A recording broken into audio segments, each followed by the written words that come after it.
everyone, it's Becky here from Pillar. So glad that you are able to view this video right now, and I hope that it provides you with the information you need as we transition into Swans Creek Elementary. This video is particularly about children's ministry, so thank you for viewing, and I hope that it provides the information that you're looking for. Thank you for your time that you've invested, all of our children's ministry volunteers, in the lives of the children and the families here at Pillar. We've had so many children come through our doors, so many families come through our doors, and it's been incredible to watch them grow in the Lord, in their knowledge of the Lord, and to watch their minds spin in wonder as they encounter the answers to the questions that arise about salvation and the work of Christ on our behalf on the cross, and about, we've been going through the Gospel Project, which we've gone from Genesis now, and we're in the New Testament now, and so they're connecting the dots of what we've been talking about, how the thread of God's plan of redemption has come from the very beginning of the scriptures, and so they're connecting the dots, and it's been really a blessing to watch their eyes open, and their minds open to what it all means.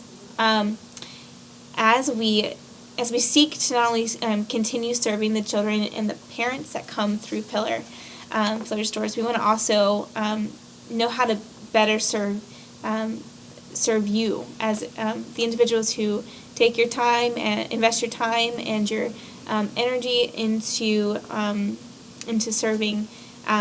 So in this time of transition, there are several questions that are rising, and hopefully this will address all of them, or at least a good chunk of them. And if there are any others, please don't hesitate to contact myself or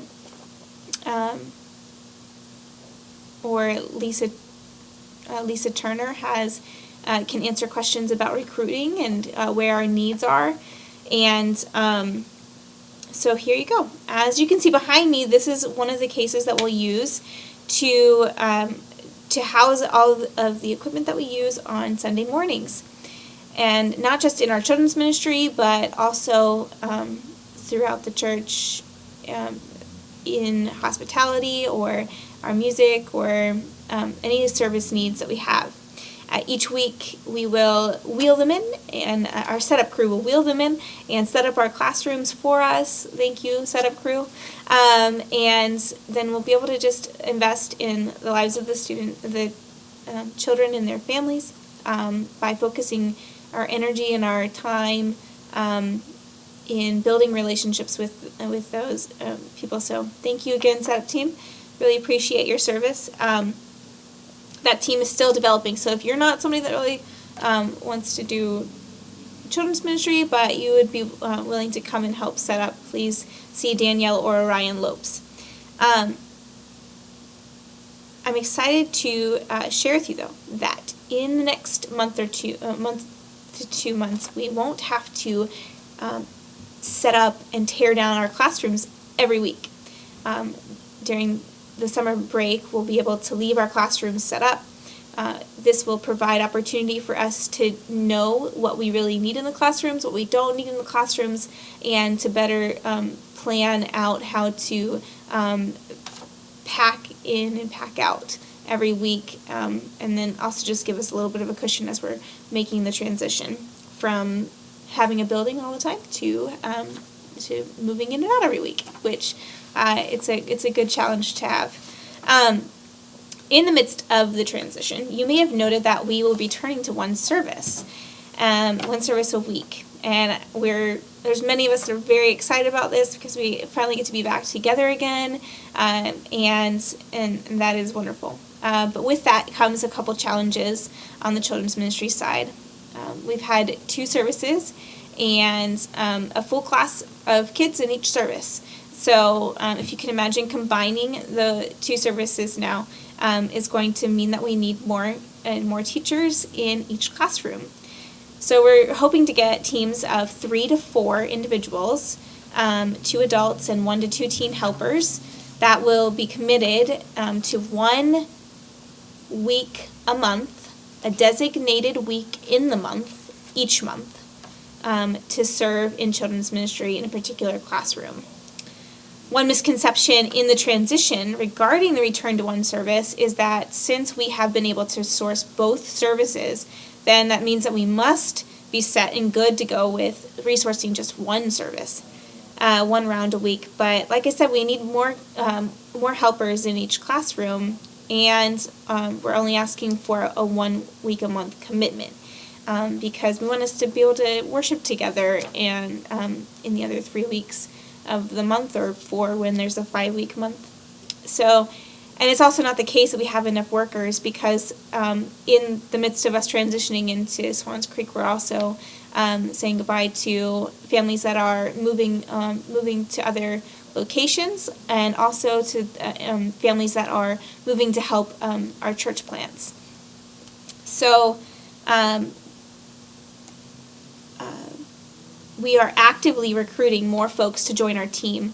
Lisa Turner is heading our recruitment process, and she can point you in any in the direction that you need to go for the next steps.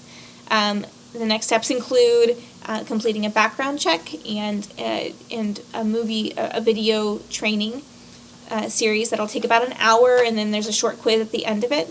But if you see Lisa Turner, she can help you with that. If you know of someone that is in your family who loves kids but is just kind of, scared or timid about being a part of the children's ministry, or if you have a friend that's in that same boat, would you please just encourage them to seek out myself or Lisa Turner or one of the teachers, and we would really love to have them be part of our team. So please just continue to urge them to move forward with that. We have a plan in the works. Like I said, we're going to try and do teams that will be committed to 1 week a month, and that's our long-term goal. We want to have teams of 3 to 4 volunteers assigned a specific week each month, and then our short-term goal. Sorry, I cannot speak right now. Still teams, but however, we, with our lack of people to source a weekly team, we are looking for our teams to serve twice in July and twice in August. Each team will be made of 1 leader and 3 support roles. And so what this means is that the leader is a member of our church and teaches the lesson, and then the 3 others, the support roles would just help manage the classroom, manage the kids with discipline, or with when a child's having a rough morning and just needs some comfort. They can have that attention from one of the other teachers or one of the other helpers, and this also provides for the more hands-on learning that could happen in a Sunday morning with more help. So if you believe that you could or would be interested in leading a class, please see myself, Becky, or Danielle Lopes. Yeah, Danielle Lopes, sorry. And we can get you set up.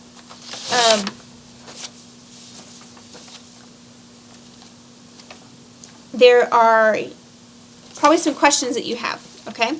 So I've anticipated that there's at least 2 questions, and there's probably more than that, but let's go with 2 for now.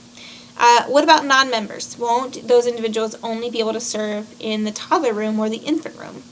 Well, this is not the case. In fact, even in the toddler room and the infant room, we are going to need a lead, a member of our church to be responsible for that classroom during their week of service. So non-members will not be able to serve as a lead, but they will be able to be support to the lead. And the next question I thought maybe would be asked will the teams be responsible for setting up their classrooms? Well, if you remember at the beginning of the video, I mentioned that our lovely setup team that is being developed right now is going to headline taking care of setup of our classrooms for us.